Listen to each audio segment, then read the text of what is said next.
Hello viewers, there are various methods used in controlling inflation in an economy. Now, they are all grouped under three major headings. The first one is monetary measure, the second one is fiscal measure, and the third one is price control.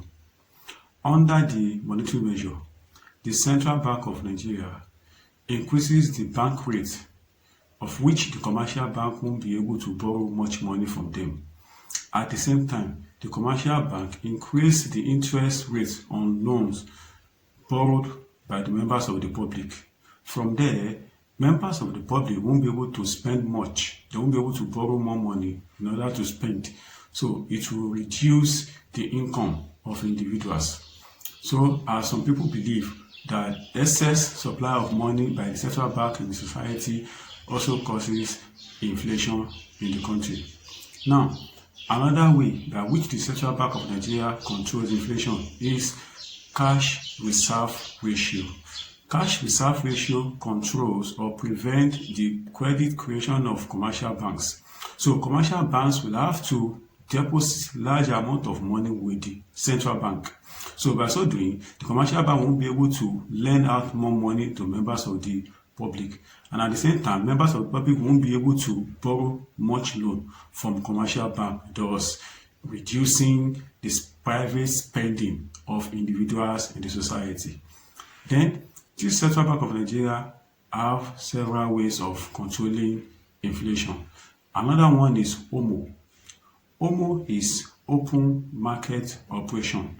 So they sell government securities to commercial banks. So commercial bank will have to buy government securities in order to reduce the rate at which commercial bank will lend out money as loan to members of the public. So that's the first one, monetary measures.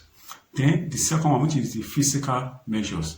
The fiscal measures deals with the government expenditure and government revenue. So the government controls inflation in the society either by reducing their expenditure or by reducing the spending of private individual in the society. Then the third one, which is the word price control. This control has to do with direct control by fixing a maximum amount of money for a commodity by the government. So whoever sells above such price will be punished by the law. But it's very difficult to control the price with this type of measure. Now, looking at this, who are we to blame for the increase in the price of goods and services in the society? Is it the government or the sellers? I will leave my viewers to answer this question. Now let us look at it this way. The government are to control inflation. Now let us look at the seller. For example, now if the retailer seller buy a bag of sachet of water at a rate of 180 naira, and we have 20 pieces of sachet of water, one is sold at a rate of 20 naira, the total amount will be 400 naira. So deduct the 180 naira from 400 naira, you have 220 naira profit, and that is abnormal profit simply because 220 naira is just too much.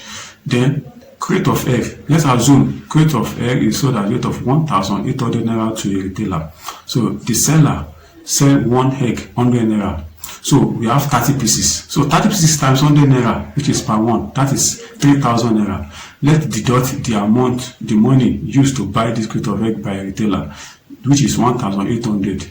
How much are we going to have left? As you can see, now, from what I have said, are we going to blame the government or are we going to blame the retailers, the sellers, for the high price of goods and services in the society? I'll leave this question for my viewers.